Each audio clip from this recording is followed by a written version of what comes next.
12시에 많은 참여 바랍니다. 네, 화요일에 명인 들어보기 출발하도록 하겠습니다. 김근우입니다. 자, 보면은 이제 이번 한 주 같은 경우는 그래도 지난주보다는 좀 괜찮았죠? 다만 좀 편안하긴 해도 다소 박진감이 넘치는 시장이다라든지 또 시장의 특징이 좀 명확해서 주도 섹터가 막 상방으로 쭉쭉쭉 열려 있다라든지 이런 측면들은 눈에 띄진 않았습니다. 다만 그 빈자리를 정치 테마 또는 정책 테마주들이 자리를 잡아주면서 뭐랄까요? 좀 주도주 그리고 대형주 위주로 편입되어져 있는 분들은 시장 좀 재미없는데? 라고 느끼실 법한 그런 장세가 좀 펼쳐지지 않았나라고도 생각이 듭니다. 자, 그러면 왜 그런 형태가 지속이 되는 건지 시장은 뭘 눈치를 보고 있길래 증시 준비 자금은 점점 늘어나고 있는데 배팅은 들어오지 않는 것인지 이런 지점들도 같이 이야기를 나눠보도록 하겠습니다. 자, 우선은 오늘자로 해서 오늘 하루 증시가 어떻게 흘러갔는지 간략하게 보고 출발을 하도록 할게요. 자, 상승 종목 수 보게 되면은 한 1100개 정도 됩니다. 하락 종목 수 보면 한 1300개 정도 돼요. 그래서 사실 시장 장중에 보게 되면은 전반적으로 하락 종목 수가 계속 많죠. 이번 주도 그렇고 지난주도 그렇고 그래서 전체적으로 다 같이 올라가는 느낌은 전혀 들지 않는다. 좀 선별적이다라고 얘기 드릴 수가 있는데 자, 그럼 그 중에서도 지수는 그럼 어떻게 움직였는지 좀 살펴보도록 할게요. 보합권입니다. 그죠? 코스피 올라가지도 않고 내려가지도 않았어요. 코스닥 또한 마찬가지입니다. 자, 그래서 이런 특징을 지금 가지고 있는 증시인데 왜 이런 건지 첫 번째 원인을 좀 꼽자라면은 자, 우선은 전일자 미증시도 있겠죠. 이제 그 코멘트도 이따 드릴 거예요. 그것도 있겠지만 더 좀 중요하게 볼 수 있는 거는 유동성이 별로 없습니다. 자, 시장 거래대금 제가 종종 이야기를 드리는데 자, 코스피 같은 경우는 자, 10조가 보통 넘어가 줘야 돼요. 그래야 시장에 좀 윤활유가 공급되어 있다. 되게 부드럽게 움직입니다. 좋은 재료가 나오면 좋은 종목이 올라가고요. 좋은 종목이 올라가면 어떤 대장주를 쫓아서 해당 섹터와 같이 움직이기도 합니다. 특히나 고시총 종목들이 움직이기가 수월해져요. 자, 그러면 이 10조를 기준으로 해서 지금 어떤 레벨인가를 보게 되면은 시장에 윤활유가 얼만큼 공급되어져 있는가를 알 수가 있는 겁니다. 자, 오늘자로 보면은 코스피 기준 한 6조 정도 되고요. 전거래일 5조 원대, 6조 원대 이 레벨을 계속 유지하고 있어요. 자, 보면은 10월 10일을 기준으로 해서 그때부터는 쭉 거래대금이 줄고 있는 형태를 보여주고 있는 겁니다. 자, 그럼 이 유동성은 다른 말로 하면은 그럼 계속 줄까요? 앞으로 늘어날까요? 이런 측면들이 중요한데 뒤집어서 보면 사실 여기서 거래대금이 더 빠질 일은 거의 없습니다. 우리 증시가 한 5조 원대 레벨로 돌아서게 되면은 보통은 거래대금 기준으로 이제 유동성이 마른 시기에 끝자락에 와 있구나 정도는 갈 수 있어요. 대부분의 증시의 조정장에서 그래왔기 때문인데 저는 이런 지점이 그러면 지금 증시가 힘 빠지는 구간에 막바지로 간 거구나라고 판단을 할 수도 있는 겁니다. 관련된 근거는 사실 증시 준비 자금에 대해서 제가 어제 제 유튜브 김근우의 근본 투자에서 좀 강의를 드렸으니까 어제 라이브를 좀 참고하시면 되겠습니다. 간단하게만 설명드리면 MMF라 그래서 이제 기관들의 앞으로 진입하려고 준비하고 있는 대기 자금들 계속 늘어나고 있고요. 개인들 기준으로 보면은 보통 개인 수급이 끝자락 이제 들어오겠구나 싶은 게 신용잔고가 말랐을 때죠. 신용잔고 거의 다 말랐고요. 투자자 예탁금은 동 레벨 유지를 하고 있는 형태들을 비로 봤을 때 그렇다라는 겁니다. 그래서 저는 지금 이제 유동성의 기준으로는 막바지에 있지 않나라고 좀 얘기를 드릴 수가 있겠고요. 자, 여기에 덧붙여서 이제 글로벌 시장을 좀 보고 얘기를 드릴 건데 자, 보면 대체적으로 차트가 비슷합니다. 끝에 부분만 보시면 돼요. 다우존스입니다. 충분히 조정이 나왔고 반등 이후에 다시 하락 레벨을 잡고 있어요. 근데 제가 이 글로벌 증시 얘기 드리면서 최근에 이제 코멘트를 어떻게 드리고 있냐면 저랑 함께하는 분들한테 제가 똑같은 얘기 드리고 있는데 나스닥이라든지 우리가 추종하는 미국 증시의 모멘텀의 힘이 우리한테서 점점 벗어나고 있습니다. 다른 말로 하면 커플링적인 요소가 많이 없어요. 제가 왜 이렇게 얘기 드리냐면 일단 차트 보면 나스닥 S&P 500 다 비슷해요. 그죠? 근데 우리 증시 차트를 한번 놓고 볼게요. 코스피입니다. 그럼 여기다가 나스닥 종합을 놓고 같이 보면 알 수 있겠죠? 방향이 달라졌어요. 상당히 인사이트 있는 형태라고 볼 수 있습니다. 그래서 어떤 얘기 드리고 싶냐면 전일자 같은 경우도 나스닥 보면은 2.5% 빠졌어요. 오늘 우리 보합에서 마무리됐습니다. 자, 이날 이후로 하락, 반등, 다시 하락. 우리는 하락, 반등세 유지 중. 비록 유동성은 좀 부족하지만 상대치로 보자라면 훨씬 강한 모습이 계속 유지가 되고 있는 거고, 또 하나는 뭐냐면 국내 증시의 이제 시가 형성. 자, 이렇게 표현을 하는데 여기엔 영향을 미치고 있습니다. 그러니까 미국장이 쭉 빠져버리면 우리나라 시작할 때 출발은 약해요.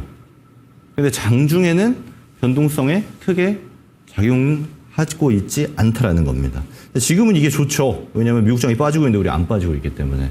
그래서 이 모습들을 고려해 본다라면은 저는 지금 예를 들어서 좀 위기론도 있고 지금 시장 바닥론도 같이 공존하고 있는 때잖아요. 물론 뭐 정답은 없습니다. 다 결과론적으로 해석이 될 거기 때문에. 근데 우리가 봤을 때 지금 그럼 주식이 비중이 높아야 되는 때인가 현금이 높아야 되는 때인가를 놓고 비교를 한다라면 당연하겠지만 저는 우리 증시가 바닥에서 턴어라운드 되는 시점에서 유동성도 바닥. 그럼 앞으로 좋아질 일밖에 없겠구나. 또 우리 증시가 해외 증시, 특히나 미국 증시에 비해서 강하네, 괜찮아질 수 있겠구나를 베이스에 놓고 전략을 짤 수가 있다는 겁니다. 주식 비중을 좀 올려놓은 상태로 기다려도 되는 걸로 이해를 할 수가 있겠죠. 자, 그럼 이 상황 속에서 글로벌 증시가 어떻게 갔는지, 또 영향도가 지금 깊은 것들, 우리 증시에 대기하고 있는 자금은 많은데 유동성이 시장에 돌고 있지 않은 원인들에 대해서 같이 한번 이야기를 좀 나누고, 또 시장에 최근에 나온 얘기들도 같이 한번 살펴보겠습니다. 자, 전일자 미국 증시인데요. 사실 제가 뭐 섹터로 코멘트할 것도 없겠죠. 다 빠졌습니다. 실제로 다 빠졌고 그동안 좀 많이 버텼던 강했던 금융이라든지 바이오 같이 내려갔습니다. 또 빅테크는 사실 지금 계속 깨지고 있어요. 4월 한 달 들어서 빅테크는 마이너스가 꽤 큽니다. 그러니까 다른 말로 하면은 최근 한 달을 기준으로 놓고 봤을 때 미국 입장에서 미국의 이제 지수 장세가 되면 어떻게 움직이냐면, 지수가 올라가는 때는 여기 가로 열고 이렇게 보면 돼요. 빅테크가 올라가는구나. 이렇게 갑니다. 그리고 빅테크들이 좀 약할 때는 지수가 당연히 약하겠죠. 시총파이가 큰 게 빅테크니까. 다른 말로 해서 개별 종목들이 막 움직일 때는 지수가 못 가요. 내려갑니다. 그럼 이럴 때가 언제였냐면 최근 한 달이었어요. 그리고 제가 이 명인들의 국회에서도 종종 이야기 드렸지만 미국에서 개별 종목 장세 나올 때가 사실 우리한테는 더 유리하다. 빅테크들 움직일 때 국내 수혜주들 많이 없죠. 대표적으로 뭐 엔비디아 정도가 움직이면 하이닉스랑 HBM이 움직이는 정도가 있는데, 엔비디아 빼고 뭐 테슬라 움직이고 뭐 아마존, 메타 뭐 이런 애들, 구글 움직이면은 우리 뭐 같이 가나요? 안 가죠. 그런 측면들도 함께 우리가 고려해 볼 대상이 된다라는 겁니다. 그래서 뭐 전일자 같은 경우는 다 빠져서 특징은 없지만 실제로 최근 한 달의 모습을 봤을 땐 우리 증시한테는 별로 나쁠 게 없었다. 미국이 조정이었지만 이런 측면 우리가 이해할 수 있고요. 그리고 미국장도 우리랑 마찬가지로 유동성이 지금 많이 비어 있어요. 아시아 증시도 마찬가지입니다. 그러면 그 원인이 되는 첫 번째 같이 한번 보겠습니다. 자, 우리 트럼프 대통령은 안 쉬어요. 그죠? SNS 참 열심히 하시는데 이번에도 계속 화두로 올라오는 거는 통화 정책입니다. 또 뭐 대부분 투자자분들 잘 아시는 분들도 많겠지만 잘 모르시는 분들이 있을 수 있잖아요. 이 통화 정책을 미국에서 담당하는 기관은 FOMC입니다. 그죠? 근데 이 FOMC는 사실 독립기관이에요. 우리나라의 한국은행을 비교하시면 안 됩니다. 우리는 독립기관이라고 하지만 실제로는 독립적이지 않죠. 근데 미국은 사실상 완전한 독립기관입니다. 그래서 얘네들이 이제 금리 결정을 하고 여기에 이제 대장이라고 볼 수 있는 사람이 이제 파월이라는 사람인데, 이제 파월 의장 같은 경우 지금 데이터 보면은 물가도 좀 튀고 고용도 좀 튀곤 합니다만은 금리 인하할 정도는 아니다라는 스탠스예요. 좀 더 지켜봐야 돼. 사실 그러다가 맨날 늦죠, FOMC가.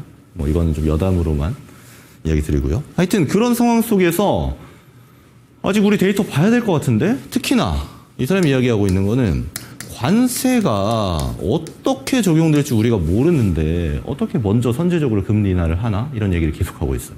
그렇다 보니까 지금 트럼프 대통령은 뭐라고 얘기하냐면 인플레이션은 거의 발생하지 않을 수 있다. 아닐 수 있지만 최대 피해자인 미스터 투레이트 너무 늦는 사람이다. 뭐 이런 얘기죠.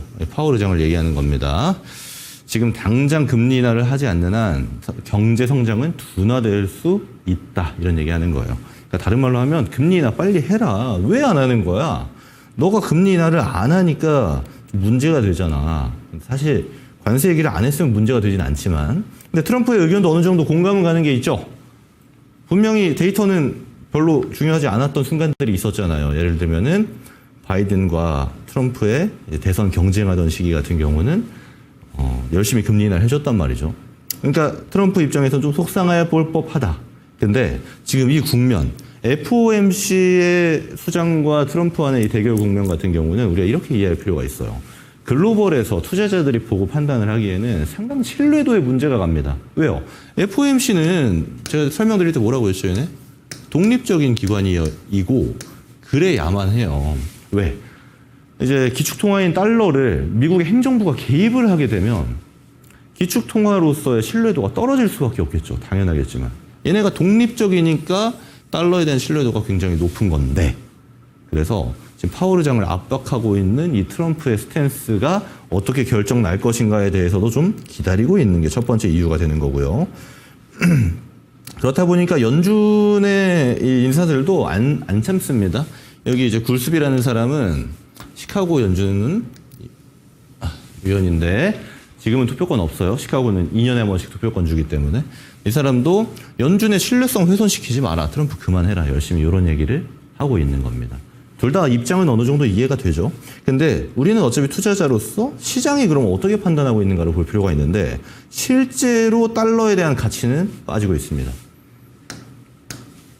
자, 이때가 언제냐면 여러분 기억하시죠? 작년 하반기 출발할 때 보면은 트럼프 대통령이 당시에 이제 후보 시절에 총 맞았죠, 귀에. 그러면서 우리는 승리한다를 여러 번 외쳤던 순간입니다. 그리고 트럼프에 대한 당선 가능성이 올라가고 달러의 가치는 엄청 올라갔어요. 이건 달러 인덱스의 주봉 차트입니다. 자, 그리고 나서 여기서 이제 관세가 등장합니다. 관세가 등장하고 트럼프발 노이즈들이 많이 발생하니까 달러 가치가 엄청 빠졌습니다. 근데 사실 우리가 많이 빠졌다고는 이야기하지만 이전치 레벨이랑 비슷해요. 근데 물론 지금 100포인트 밑으로 내려가서 지금 98까지 수치가 내려갔기 때문에 좀 과하게 단기 급락이 된 거 아닌가라고 이야기를 하지만 자, 근데 여기서 좀 특이한 게 뭐냐면 채권은 반대로 갑니다.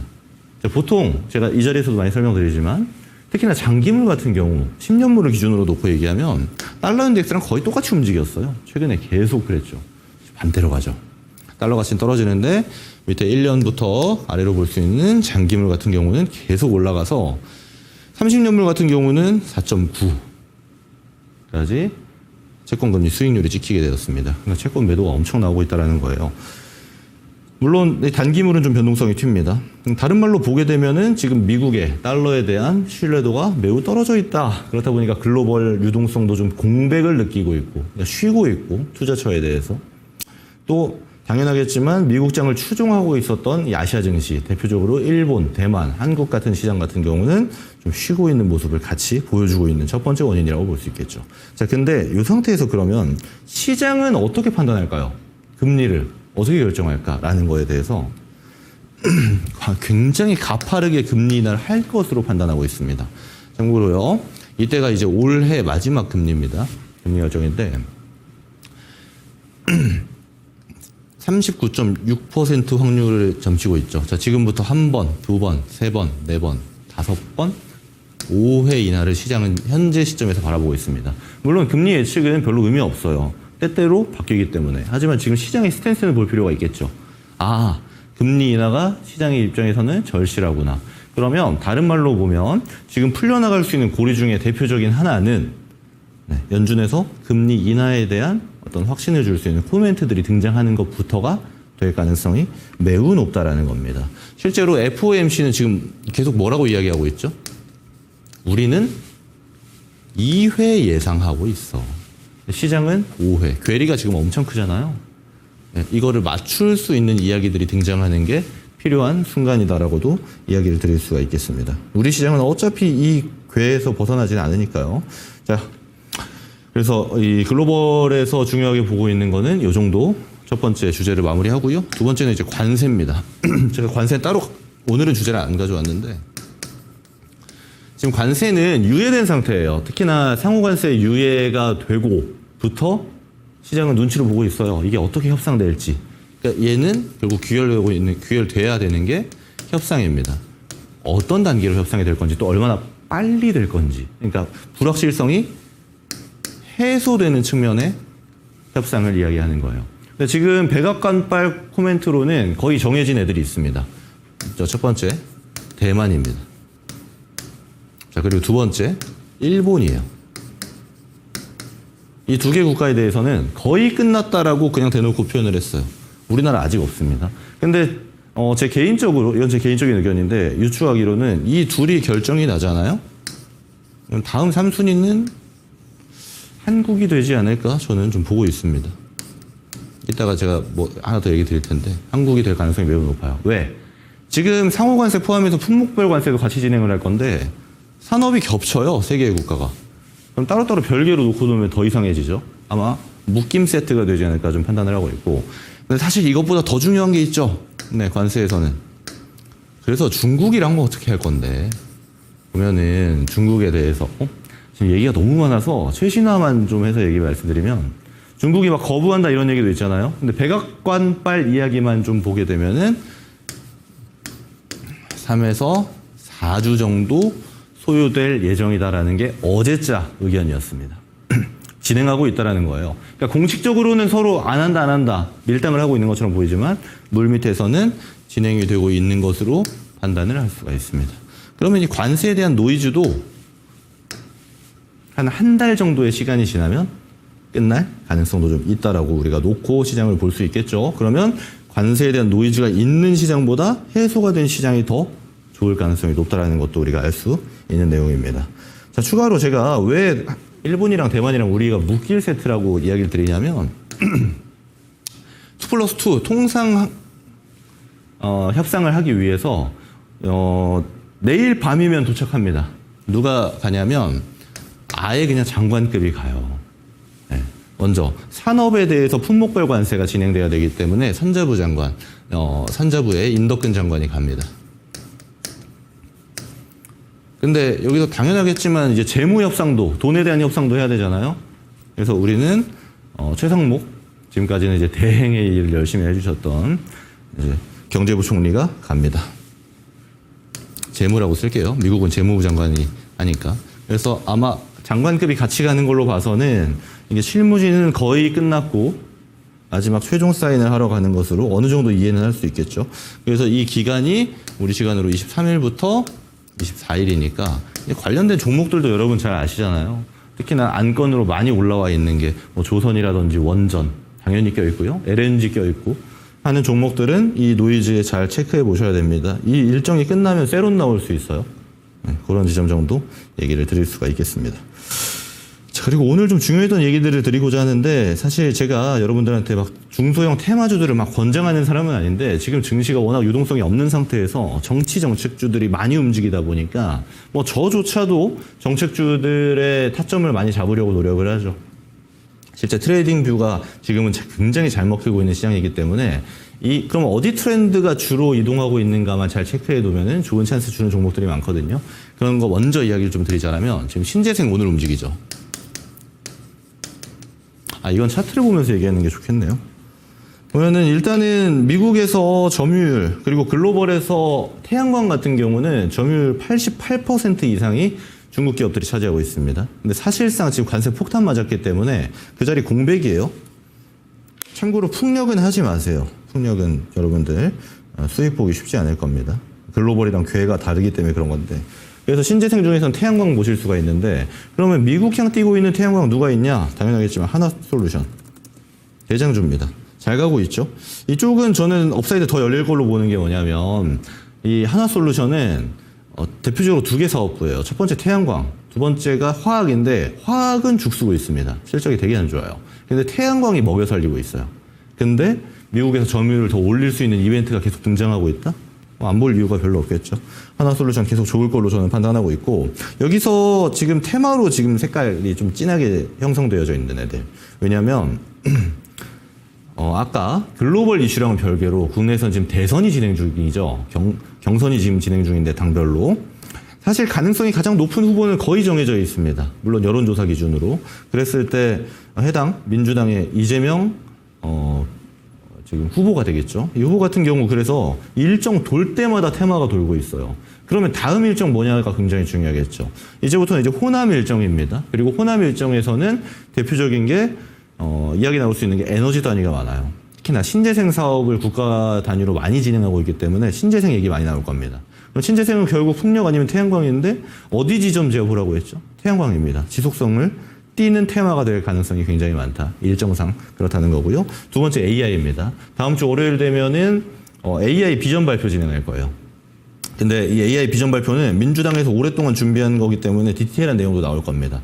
게다가 지금 투자 100조니 200조니 얘기가 나오고 있죠. 당별로. AI주들도 관심 있게 보셔야 되는데, 먼저 태양광 얘기 좀 드리자라면은 오늘 상한가 들어간 이 SDN. 테마는 사실 센 거 보시는 게 좋아요.